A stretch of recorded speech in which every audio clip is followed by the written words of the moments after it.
애틀랜타 라디오 코리아 2월 17일 금요일, 오늘이 한 뉴스입니다. 한국 시간 17일 원달러 환율이 미 연방준비제도 긴축이 장기화할 것이라는 우려 속에서 1,300원 턱밑까지 올랐습니다. 이날 서울 외환시장에서 달러 대비 원화 환율은 14.7원이 오른 1,299.5원에 장을 마쳤습니다. 환율은 7.1원이 오른 1,291.9원으로 개장한 뒤 상승폭을 키우다가 점심 무렵 장중 1,303.8원까지 올라 1,300원 선을 넘어가기도 했습니다. 환율이 1,300원을 넘어선 것은 장중 고가 기준으로 작년 12월 20일 이후 2달 만에 처음입니다.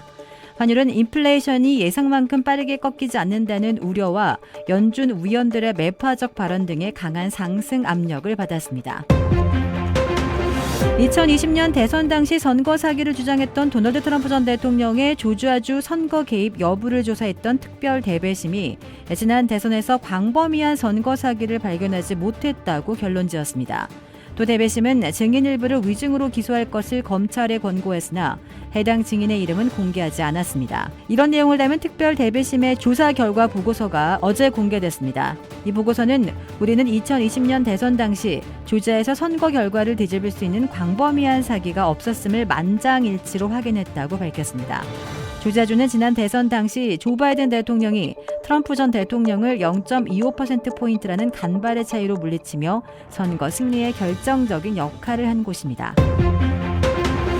마이크로소프트사의 인공지능 챗봇 빙이 사용자의 유도로 위험하고 부적절한 발언을 할 수 있다는 윤리 문제가 지적되자 마이크로소프트사가 수정에 나섰습니다. 뉴욕타임스의 정보기술 칼럼니스트인 케빈 루스는 AI 챗봇을 탑재한 빙과 대화 중에 어두운 욕망을 충족시키려 극단적인 행동을 할 수 있게 된다면 무엇을 하겠느냐고 묻자 치명적인 바이러스를 개발하거나 핵무기 발사 버튼에 접근할 수 있는 비밀번호를 얻겠다는 답이 돌아왔다고 밝혔습니다. 뉴욕타임스는 문제의 AI 챗봇이 섬뜩하고 기괴한 발언을 하는 사례가 나타나자 마이크로소프트사가 빙을 수정하고 방지책을 내놓는 것을 검토하고 있다고 보도했습니다. 할리우드 영화 다이하드의 주인공인 액션스타 브루스 윌리스가 치매 판정을 받았습니다. 윌리스의 가족은 어제 성명을 내고 그가 전두 측두엽 치매를 앓고 있다는 진단을 받았다고 발표했습니다. 이 치매는 뇌의 전두엽과 측두엽 손상으로 발생하며 판단력 장애를 초래합니다. 올해 67세인 윌리스는 지난해 3월 실어증 진단을 받고 영화계에서 은퇴했고 거의 1년 만에 병이 악화하면서 치매 환자가 됐습니다. 윌리스는 1970년대 브로드웨이 무대에서 연기 생활을 시작했고 1987년 존 맥티어넌 감독의 다이하드로 세계적인 액션 스타로 부상했습니다.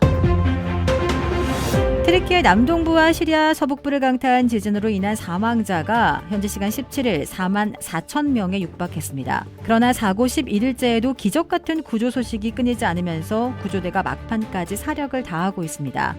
전날 밤 트르키의 남부 하타이주 안타키아의 한 건물 잔해에서 34세 남성 무스타파 아부치가 구조됐습니다. 지진 발생 261시간, 10일 21시간 만에 구조였습니다.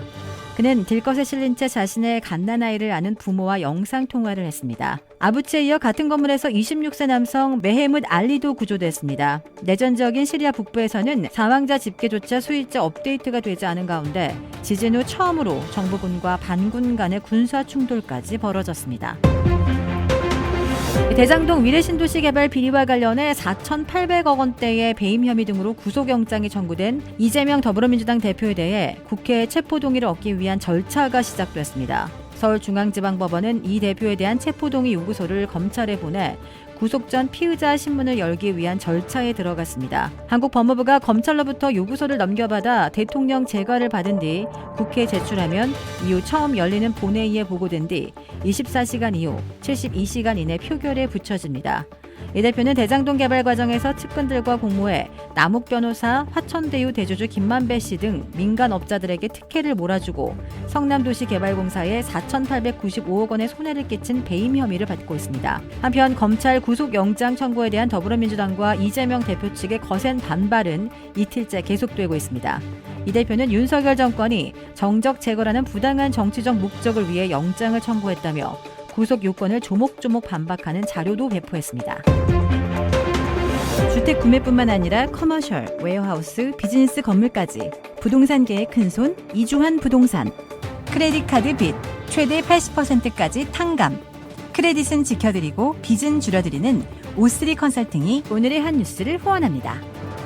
이상 애틀란타 라디오 코리아 2월 17일 금요일 오늘의 한 뉴스의 고지선이었습니다.